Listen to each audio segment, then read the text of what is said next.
Well, everyone, I did not go far. I got out, shut the door, and it started raining. Welcome to this episode of the Outdoor Gear Review. I hope you all are doing well. Welcome to Lone Wolf Mountain on this rainy afternoon. I thought for certain I was going to be able to set up my tarp before it began to rain. I was wrong. I'm going to sit here for a second, see what it's going to do, and I might just get to action, go to work. I need to get a tarp set up over this truck, and that's because this is a truck camp overnight adventure, everyone. Thank you so much for joining me. Alright, this is what I'm going to do. I'm going to put on my rain jacket, go out there, set up the tarp. It's not raining super heavy, but it's a little bit too much for the camera. So folks, I'll see you in just a minute.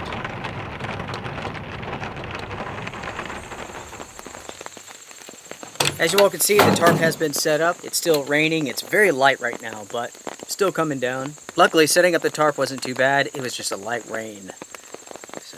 So far, so good. At least we have this dry space that we can hang out at and chill. Speaking of which, let's set up a table and chair.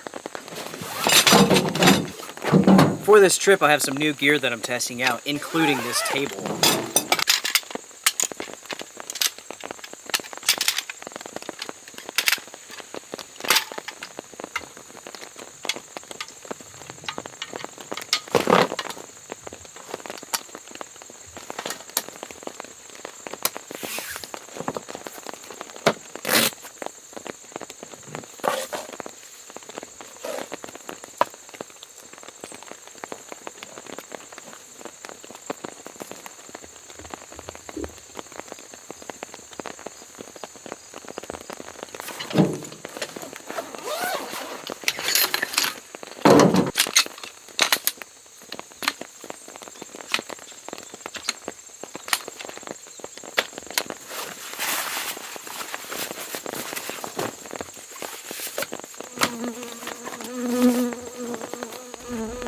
For this adventure, folks, I am testing out some new gear, including this table.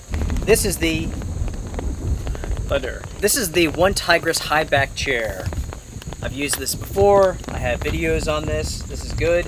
But this table here, this is new. This is from Big Agnes. I wasn't aware of this until the other week, but Big Agnes makes chairs and tables. That's interesting. So I've ordered one of their stools. I've ordered one of their tables. It's kind of funny, folks. I ordered those products from Amazon, and the first table that I received was the most hideous thing I've ever seen. It was from Big Agnes. It's the correct table, but the wrong color. It was covered in flowers. It was some sort of weird design. It was really flamboyant. Not my taste at all. It was hideous. That was kind of funny. I had to send it back. I got this one. So far, I like it pretty good. The thing is, when it comes to basically all of their products, they're top dollar. So this table here was pretty expensive. I'll flash the price on the screen for you. The same goes for their seats. They're all very expensive, even the stool. The quality is good, and they have a great warranty, so it does kind of balance out.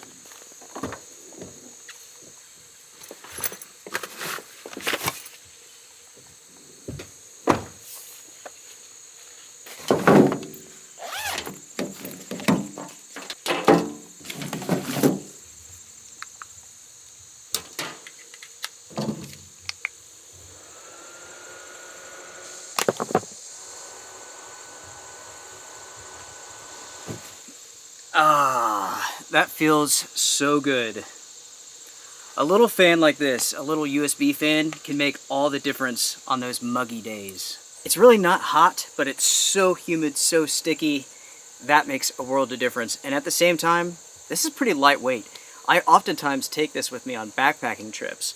I mean, it works in the truck, it works in the van, it works in the cabin, it works out in the field. This is a nice little setup and adds a lot of comfort to your trips. With the fan here, you may be wondering why there's Velcro attached to the top.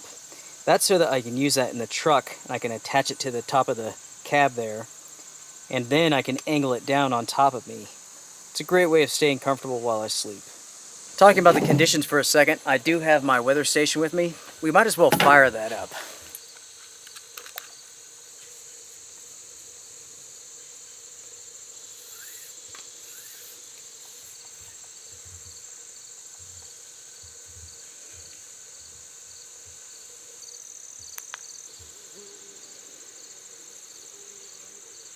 .6, 76% humidity.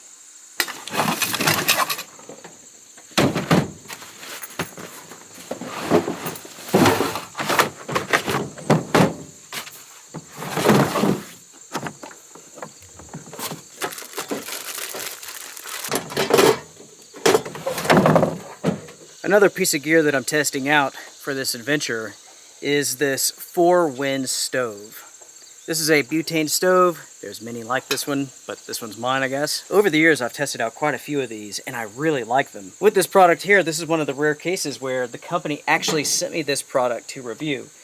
So I'm going to, completely honest, completely agenda-free like. Overall, the fit and finish of this stove is not bad, but it doesn't feel especially premium. And that, my friends, is a big problem for this stove.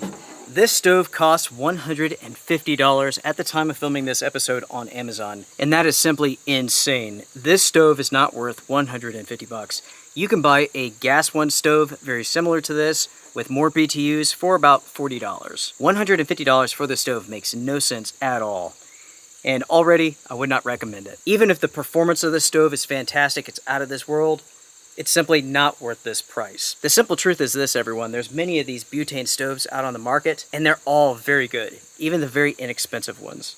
So $150, you're not buying anything extra. You're not getting any new features. You're not getting better performance. And I could say all of that without even firing up this stove. I will say that the storage box here is more premium than most, but that doesn't mean a whole lot.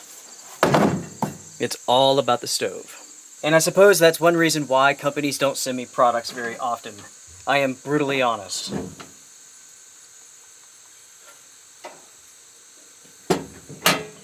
Alright, well, let's go ahead and make some coffee real quick. Let's see how the performance is with this stove. Interesting. I can't say that I love the way that the butane canister attaches to the stove itself. Most of the time with the stove, you have a latch that basically forces the canister into the valve and locks it into place. In this case, the canister is not locked into place. It can easily be popped out, and I don't like that.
Alright everyone, cheers, cheers. It is coffee time. It's funny, the forecast for today was like the rainiest day of all time, but right now the sun's out and I see blue sky. That's how it goes sometimes, folks. Those forecasts, you just can't trust them. As far as the stove goes, it performed well enough. But again, no different than like the $40 butane stoves. This one runs on butane, that's it. You can find those that run on butane and propane. That's what I would recommend. You can run butane in the summer, propane in the winter, and you have a complete stove kit all year round. With butane, it really works well only in the summer months, the warmer months. Butane by itself does not run well in cold conditions. Even with this stove looking to be good quality, I still wouldn't recommend it. I would go with a gas one stove. The pricing on this simply does not make any sense. I will, of course, test this product out thoroughly, and my review will come up in the future. There's always the possibility that my thoughts will change, but it's unlikely at this point. In addition to the items that I've shown you already, I am waterproof testing 2 tents. One of the tents is from Outdoor Vitals, that is the Fortis 2-person. I also have the 3F UL Lanshan Pro. I seam sealed that the other day, and now we're ready to waterproof test it. Anytime that you have to make a repair to a tent or seam seal it, you have to waterproof test it before you take it out. So that's what I'm doing on this trip. So not only am I testing the product, I'm also testing my seam sealing capabilities. With the Outdoor Vitals tent, I'm very interested in this. The price is not bad, the weight's pretty good. It's not ultra light. You have to figure that just because the tent body itself is lightweight, you still have to have poles. That adds weight. But with that being said, it's not a Z-Packs tent. It doesn't cost like $700, and that's perfectly fine with me. I like tents that are less expensive than $700, even if it does look like a copycat of the Z-Packs tent. Let's see if we can pull up the weather here. Oh, you know what? That reminds me. There's another product that I'm going to test out in this episode that I'm very interested in. Check this out. I purchased a cell phone booster, not only for overlanding, but for here at Lone Wolf Mountain.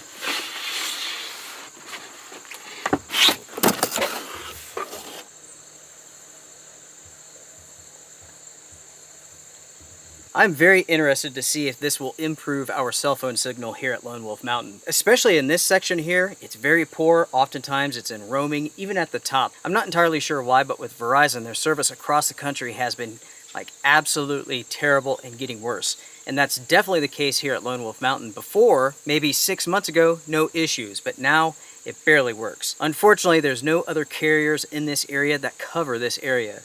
Again, we're out in the middle of nowhere. It's amazing that I have service anyways. With this booster, I don't plan to permanently mount it to anything. I'm going to use it as needed where I need it. In this case, I'm going to set it up here and see how well it works. The good thing is that I have some service. For systems like this to work, there has to be some service. It's not going to magically create service. There has to be some existing, and basically it boosts upon that. Anyways, I will set this up real quick. I'll bring you all back in just a minute.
Alright folks, as you all can see here, I have the antenna rigged up to this pole. It then plugs into this power station.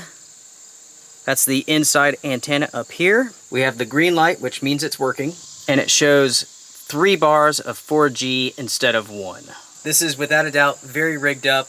That's what I do, folks. I rig things. What I can see here though, that's more important than anything, is that the service seems to be better, it seems to be stronger. I have more bars, it's not cutting out, not yet.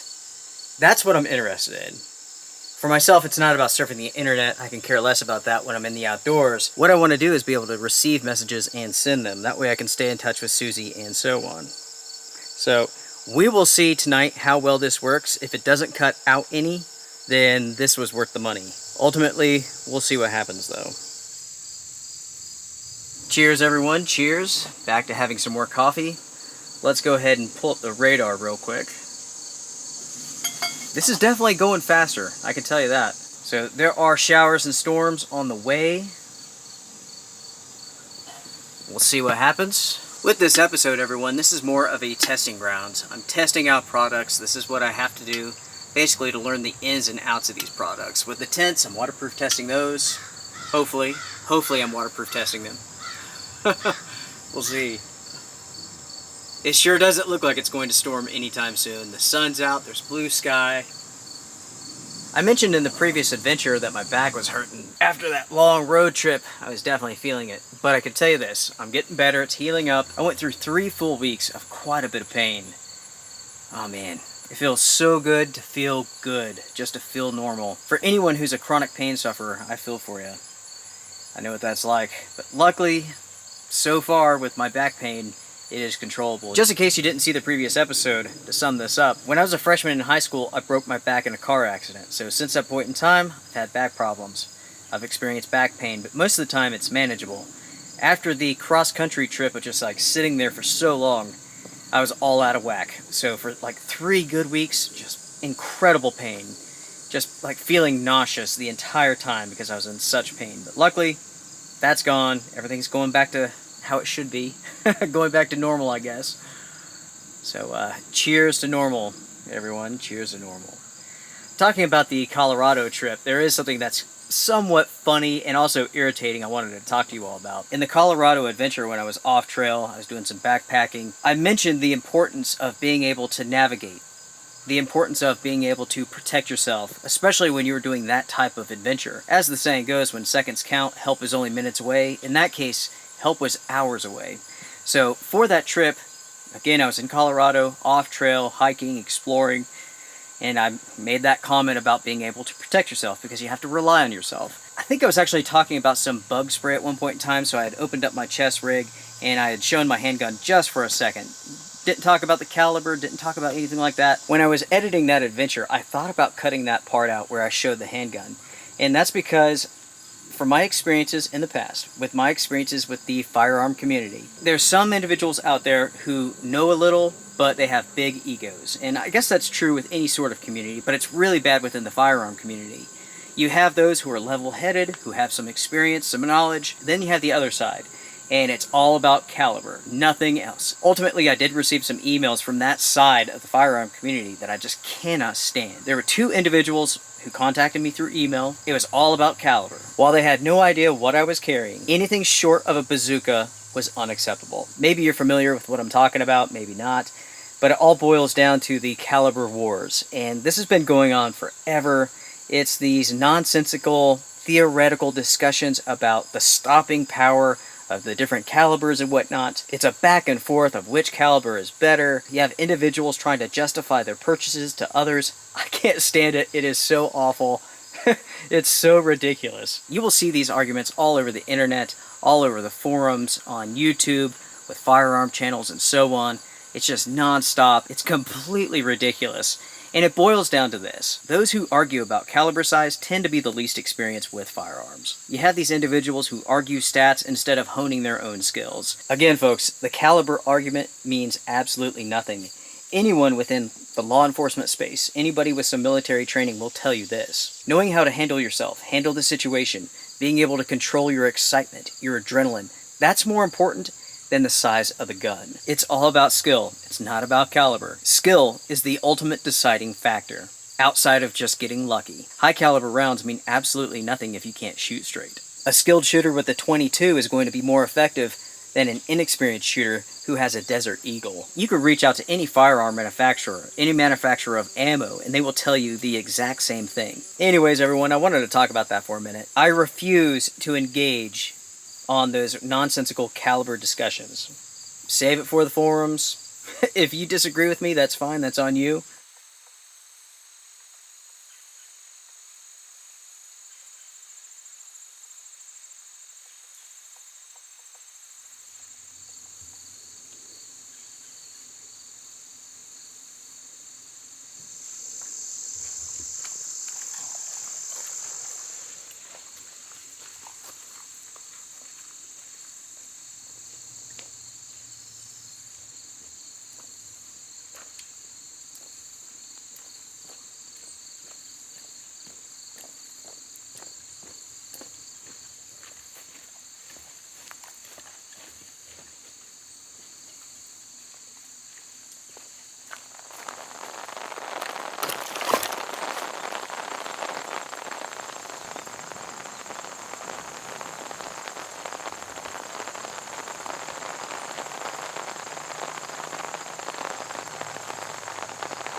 Folks, it's raining. Let it rain, let it rain. What I'm doing now, basically I'm just getting the back of the truck ready for the night. Got the bedding ready, blanket ready. I'm about to cover the back here with some mesh, some netting. That way I can keep all of the bugs out.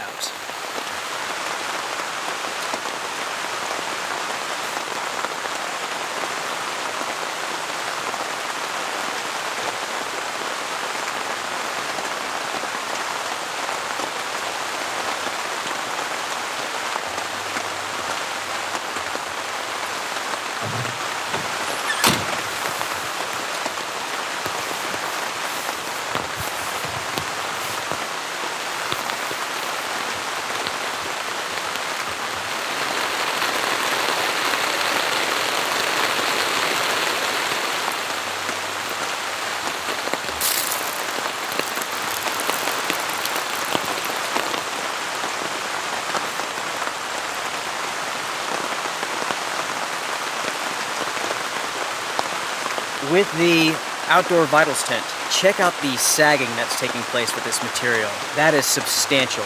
With the Lanshan tent, you can see here that the materials haven't stretched all that much. The pitch still looks good, but that's not the case with the Outdoor Vitals tent.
My friends, this smells incredible. What I have here is sesame ginger chicken, rice, some vegetables, some corn. Oh yeah. Smell this. What do you think? How's that smell? Let's give this a shot.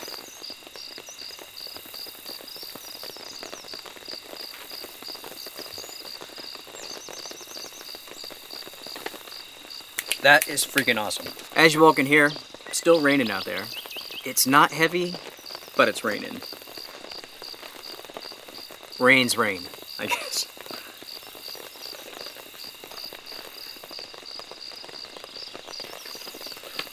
I've had service all day long since I fired that thing up. The cell phone booster, it works. And it seems to work well. Now, of course, this is just one trip, one location. I'm going to test this out for a long time before I pass on my review, but so far it looks promising.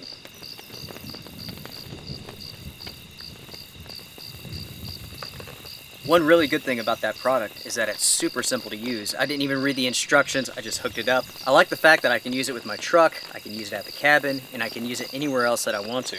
And that's how I'm going to use the product. I'm not going to fasten it permanently to anything.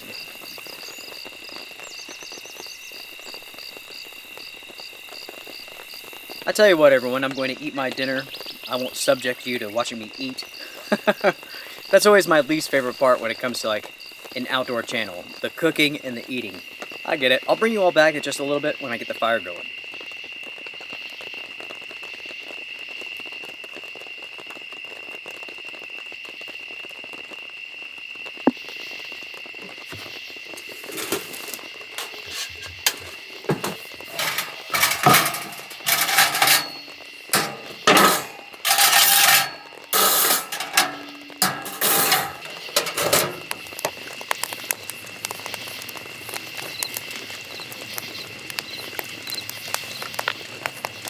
Now everyone, this is nice. Sitting next to the fire here, the tarp's over there, and I think it's going to begin raining here in a minute. You can tell it's late fall, the leaves are changing colors, the sound of the forest is different. It's all part of that cycle. Before we know it, the leaves will be falling. It'll be getting cold. I really enjoy trips like this. Super simple, inexpensive. You just pack your vehicle, throw up a tarp, and you're good to go. Talking about overlanding channels for a second, so many of those just don't make any sense. You're looking at like $200,000 setups, and it doesn't make sense for the common person. Some of these setups are so expensive that these individuals, these channels, they can't afford the components themselves, so they have sponsors. So it's like the rack is sponsored, the suspension is sponsored, the tires, the dual batteries, and so on and so forth. Some of these channels do a really poor job of showing what true overlanding and true truck camping, true vehicle camping is like. They make it look like it's something that's so expensive, so exquisite, that it doesn't apply for the common person. But the truth is, you just need a quiet place to park. That's it. Everything else is completely up to you.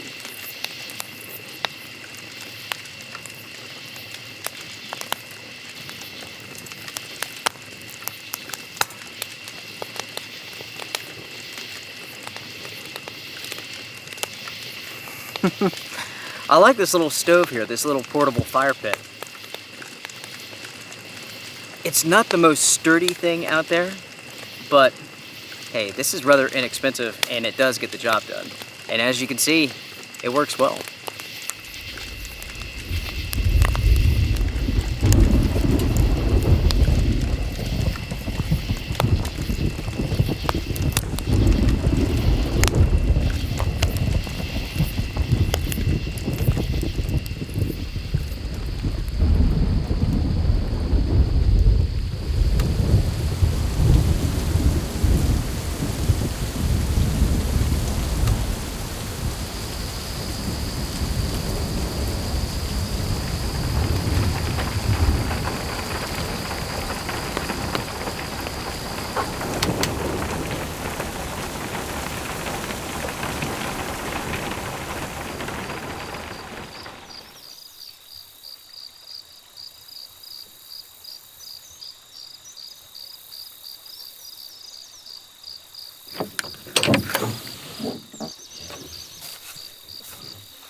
What the heck?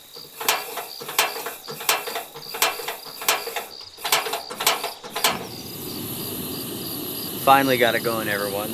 Myself and those igniters, we don't get along. We're not friends. Good morning, everybody. Good morning. How did you sleep, folks? As for myself, I didn't sleep much, and that's because of the rain testing that I was doing last night. When it comes to a test night episode, that's what I call these rain tests. these waterproof tests. It's one of those things where I try to film as much as I can. That way the viewers could see what's taking place. They could see the rain. They could see the conditions where the tent passed or it failed. In other words, it's more than just taking my word for it. They could actually see what took place. For myself, it's all about being transparent. The rain last night came just in these random showers.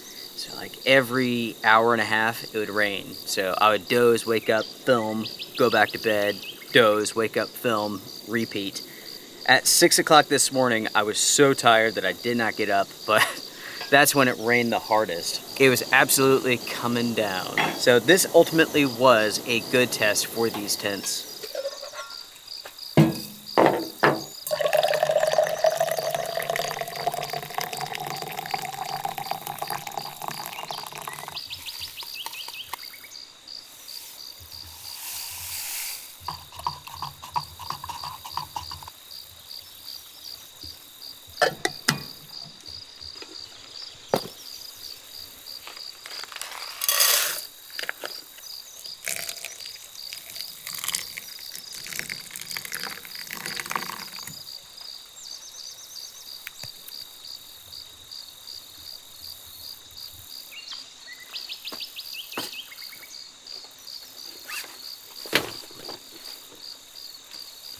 All right.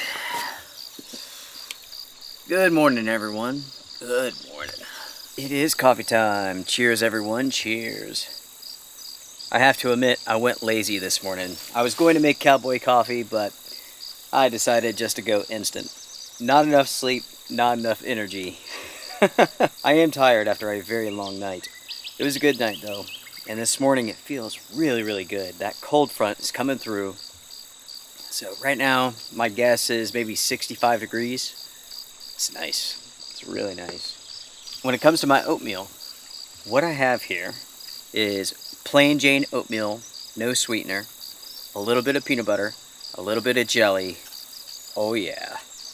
Mix this up, and it is fantastic. It is so good. Generally, I eat more oatmeal than that, but for some reason, I only brought one pack. That's on me. So let's go ahead and let's mix this up here.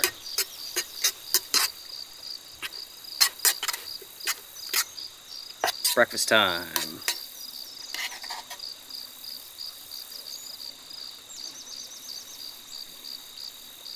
It's better with like just regular oatmeal, not the stuff from the package. But that's what I had, so. As for the cell phone booster, everyone, it does work. I did notice that it would drop signal here and there, but it always came back rather quickly, so all in all, for this first test, I'm impressed. It's definitely warming up. I can feel this heat coming in. Good. It needs to dry some of this stuff off. Everything here is just soaking wet. The ground is soupy. Here in a minute, I'll go check on those tents to see whether or not they leaked. I will tell you this much. Neither one of them leaked yesterday in the rain. So that's a good start. The Outdoor Vitals tent is stretched so bad. There was so much sagging.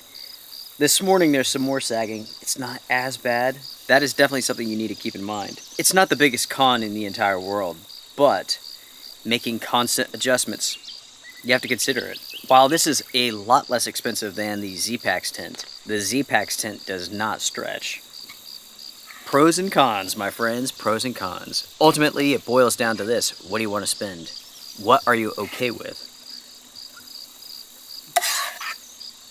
I have to say, though, that tent looks good. Looks really good. I like the blue and the yellow. It's pretty sweet. A line of tents that I receive a lot of questions about are the Durstan Tents. I have not tested those out yet. I've heard good and bad. Some people seem to be very passionate about them, and that's great.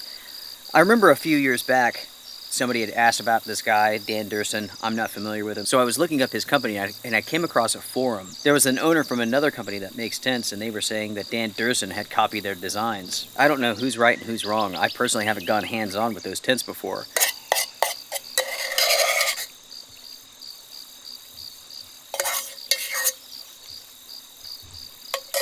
I want to thank you all so much for joining me for this trip. This was a testing grounds episode. We've done quite a bit of testing here, some interesting products. Out of everything that I've tested in this episode, what's your favorite piece of kit? Comment down below. I have to say, I'm really impressed with that cell phone booster. It does work. The Outdoor Vitals tent is interesting. I don't dislike it. I've probably sounded a little bit negative about it. It's just something that you have to consider. The sagging on that tent is substantial. The 4-wind stove, I do not recommend it. It's just too expensive for what it is. There's certainly better ways to spend your money. You can pay a whole lot less, get a stove that's just as good, if not better. 4Winds, thank you for sending me the stove. But your pricing does not make any sense at all. And as you saw this morning, I was having issues with the igniter. So.